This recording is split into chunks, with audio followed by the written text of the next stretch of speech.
Hey, I'm Will Farrell. How you doing? Um, I'm a member of Fed Employees Fight EEO Abuses. Our primary channel or communication group is over on Facebook. I invite you to join. Just the requirement is that if you're a federal employee, it's not something we just do for leisure. We actually support each other. We give each other advice. But yeah, supporting each other is crucially important during these hard emotional times.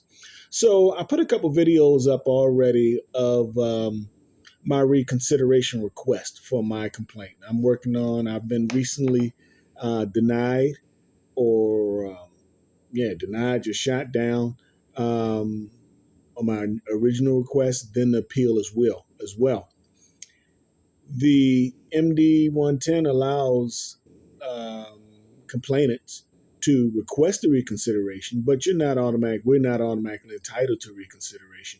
And you have to have to prove very specific reasons to even be granted a reconsideration. Then, once granted a reconsideration, um, your compliance is reviewed de novo. And if you haven't seen other videos, I'll explain that to you in just a minute. So I just want to go through claim D. I've already shared A, B, and C already. I want to go through D. And you know what? Honestly, I'll share them all.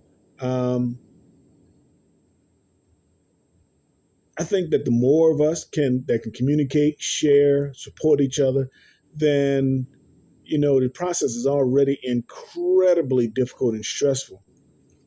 And it really helped our federal environment become a more just and fair environment. I believe this is my theory. So, item D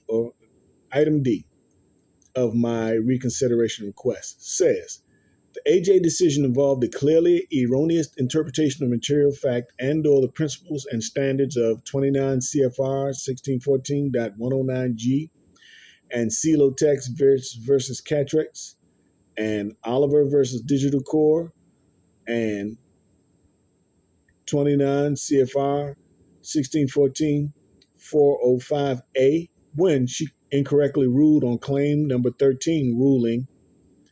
The AJ ruling says, her ruling was, the AJ determined that the complainant's request to take annual leave on July 27, 2017 was denied because he was scheduled and required to attend a management review on that day. I got to tell you, the first thing is bogus.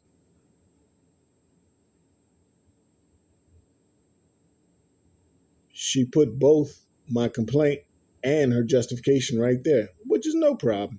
Let's keep going through it. But other than the prior AJ's July 29, 2020 order and judgment decision, undisputed material fact number 16, page 10, there are no material facts or evidence to sustain the AJ's assertion and ruling. All right, I'm going to make a comment here. I'll make a little note here. I really, there's a value in reading this out loud because when you just put this stuff in your brain, it can all just it's just so much. It's just really, really so much. It says there are no material facts or evidence to sustain the AJ's assertion and ruling. While the March 2nd, 2020 decision is required to adhere to de novo standard or CFR 29 CFR 1614.405A, the prior undisputed material fact number 16 was based on unsubstantiated, corroborated, bare, made up, and disputed assertions or testimony from the agency supervisor number one. The July 29, 2020 order entering judgment decision, undisputed material fact number 10 stated Mr. Westmark denied complainant's request to take annual leave on July 27 because complainant had failed to submit timely assignments and because he was scheduled and required to attend a management review interview on that day. And she said specifically, Mr. Westmark stated that complainant had submitted incomplete and late work for the last 2 weeks. He needed to return to work. You hear the biggest problem already in that? You picked it up yet? All right, I won't reveal it yet. Let's read on. While the supervisor in the record does not provide evidence of specifically what were the alleged failed to submit timely assignments, nor does it include, cite, or specify the alleged incomplete and late work for the last 2 weeks, but there is no evidence or artifacts in the ROI investigation or record to validate or corroborate the testimony. This statement is based solely on the defendant/supervisor's made up or simply concocted testimony. Let's add the word conclusory. That's a term that the judges like to use a lot of times. Conclusory or simply concocted testimony. They have a requirement. They just can't say, hey, the cow jumped over the moon and that's why I wrote him up. We have to prove. Well, there's a moon. That's pretty safe. We have to prove the cow jumped over it and the date it jumped over it on, the time it jumped over it on. We have to prove that. Or the supervisor have to have some type of artifacts or something to corroborate that testimony. I continue. While the statement may well have been proffered as the agency's articulated legitimate non-discriminatory reasons for its actions, the record has nothing to corroborate or validate it as fact. And it was improper for the AJ to include the supervisor/defendant who has a vested interest in the failure of the claims, bear unsupported claims as fact. I'm not going to say claims. I'm going to change claim to testimony.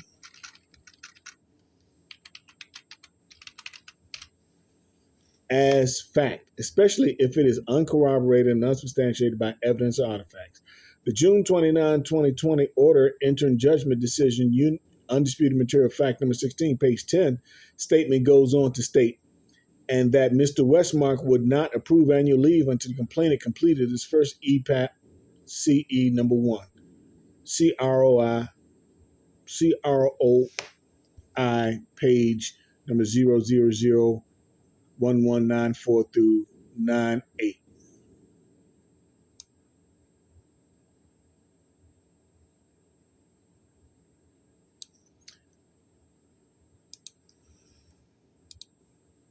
Keep going. But a closer examination of the ROI investigation indicates that it is a numbering problem. The index indicates that page 0001194 through 98 is exhibit F39, and it does outline evidence to substantiate AWOL charge, but it fails to mention, cite, or document the term, sentence, or phrase July EPAP CE number 1, nor any portion thereof. Instead, ROI at 0001194 through 98 cites employee assumed approval of request and departed on leave. Employee had been canceled on the need to obtain advance leave as the reason for the AWOL.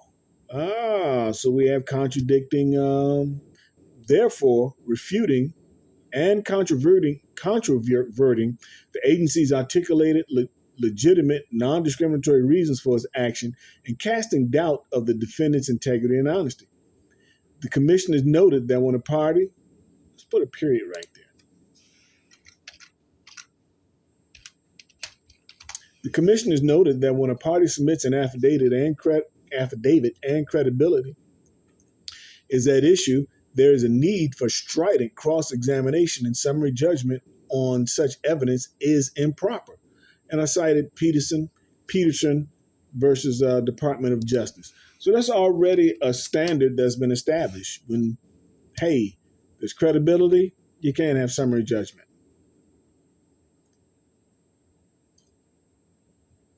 Keep going. It says, oddly enough, the ROI fails to document the normal leave request and approval practice for Mr. Westmark's group, nor who else was issued AWOL under those terms. The ROI does though have a page 0001194 through 98, which references AWOL.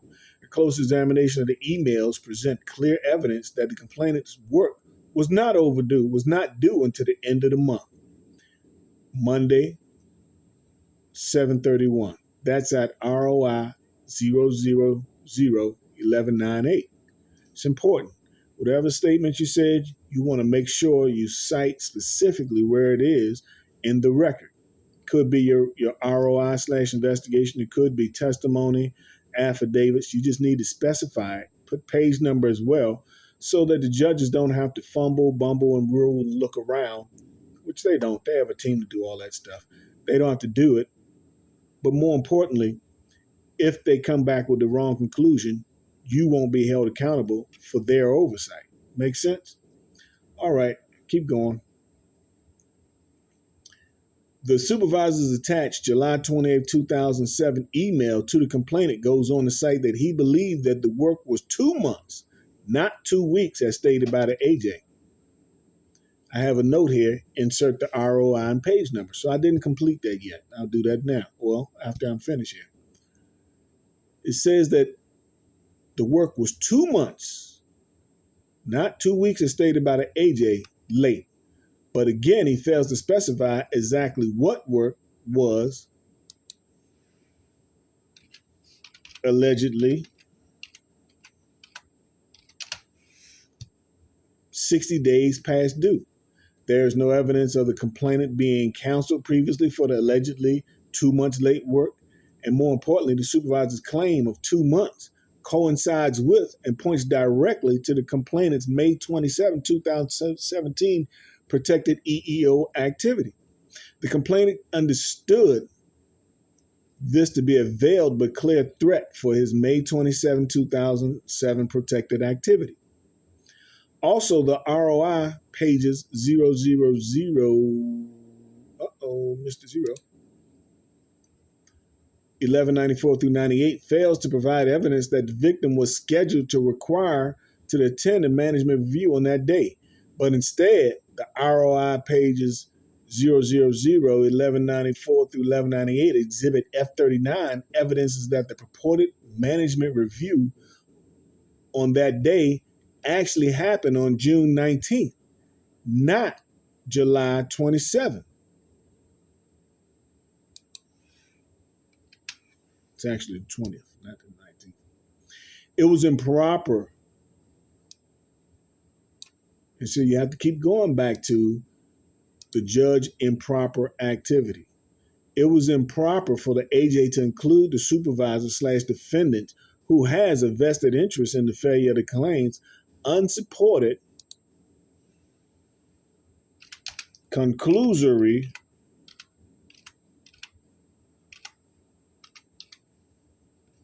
testimony as fact, especially if it is uncorroborated and unsubstantiated by evidence or artifacts in the record. They always catch you. They always catch us. Say, oh, it's not in the record. You don't have it in the record. You don't have. So you also want to use the judge's methodology. Say it's not in the record. It's not in the record. If it's not in the record, then we can't consider the fact. By the way, anything that's in the record, both parties have a right to discovery on that item. So I didn't get discovery.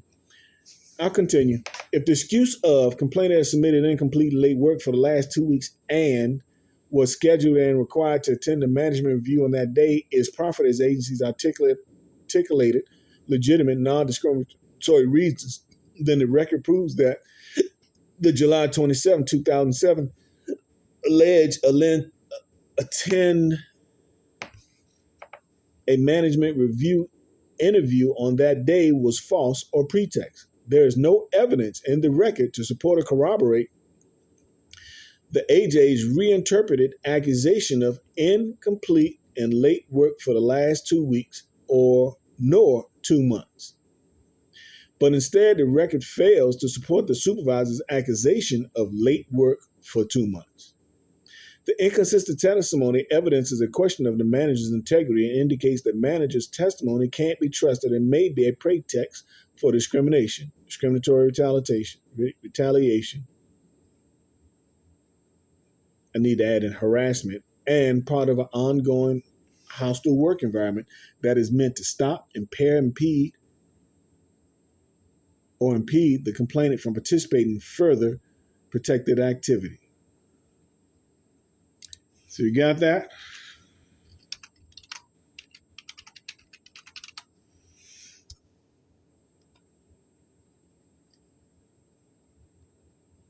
including but not limited to EEO. Why would I say including but not limited? Well, there were other protective submissions that I put in there. For instance, to the OIG, Office of Special Counsel. There was a lot of corruption going on at the time, and I lawfully reported it, and I was bashed. I mean, bashed for it. Truncation of the EEO process while material facts are still in dispute and the credibility of witnesses is ripe for challenge improperly deprives the complainant of a full and fair investigation of his claims. I cited Jew versus Department of Education, EEOC appeal number blah, blah, blah. See also Mason versus Department of Navy, appeal number blah, blah, blah. The courts have been clear that summary judgment is not to be used as a trial by affidavit. See Ridman versus Warner. So what that tells us is that when these judges keep, the agency always asks part and parcel. They always ask for summary judgment. But there's already established ruling that says summary judgment should not be used as trial by affidavit. So the judges in the EEO system is already allowing a process that's been determined that's improper to use. Since most of us don't know it, and especially pro se complainants don't know it, they do it. Hey, you got a backlog of 10,000 complaints that need to be reviewed. You do anything to get them off your docket. I understand. But there's injustice that happens there. I'll continue. A motion for summary judgment should not be granted if the evidence submitted to the court demonstrates that there is a genuine issue as to any material fact and that the movement is not entitled judgment as a matter of law. And you cite the law cases. But instead, summary judgment should be granted if the pleadings, depositions, answers to interrogatories, and admissions on file together with the affidavits, if any, show that there is no genuine issue of material fact and the moving party is entitled to judgment as a matter of law. You see that? So that's another thing that the judge improperly did. All evidence and inferences drawn therein should be construed in light of the most favorable to the non-moving party. And it cites Satterfield versus Tennessee. The record was not clear. The complainant submitted his own undisputed material facts.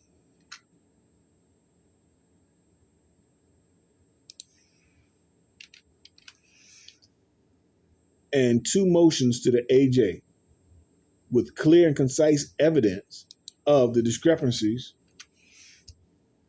to include this matter of July 27, I need to put an X in there, right? I need to clarify that, but I'm not going to do it on your time. When opposing parties tell different stories, one of which is blatantly contradicted by the record, so that no reasonable jury can believe it, a court should not adopt the version of facts for the purpose of ruling on a motion for summary judgment. But that's exactly what she did. Facts that are not blatantly contradicted by the record remain entitled to an interpretation most favorable to the moving party. Didn't do that for me either. And it cites Coble versus City of White House. In addition, the court must disregard all evidence favorable to the moving party that the jury is not required to believe. It cites Reeves versus Sanderson. So these are not what I've just read right there is not what I deduced or I made up. This is what already established in prior court precedent. My responsibility is to cite the precedent, and sometimes it helps to cite the quotation because these AJs will not do all of that what they said, especially for a pro se complainant, but they also do it for ones without lawyers. I've read tons of cases. Remember, if you get nothing else out of the session, just understand that you have to self-educate. Even if you have a lawyer, you have to self-educate. This almost becomes your life. It's consuming. If you want to have any shot at justice, and even still Justice is a fleeting measure. So finally, I conclude with, it is not necessary that the submissions of a party opposing summary judgment be in a form that is admissible at trial, but a party must present enough evidence that will be admissible at trial to demonstrate that genuine issue of material fact exists. And it quotes Alexander versus. Now, what I realized I didn't do was two parts that I'm missing right here. I didn't tell how I was aggrieved by this action, and I didn't state what I want. That's canned for the most part. I adjusted it slightly per claim to be specific to that claim, but that's what I need to do to finalize that particular claim. Hey, give me a call. Drop me a line, write me a note, make a comment. Let's have a discussion, dialogue. Especially if you're a federal employee. If you're not a federal employee, I'm not excluding you because I don't like you or know you, but the rules can be slightly different or can be different for federal employees than they are for non-federal employees. So I'm kind of trying to help our federal government become a much better work environment for all qualified personnel without discrimination, reprisal, retaliation, harassment, abuse. Hey, thanks a lot. Check us out over on our Facebook site, and good luck.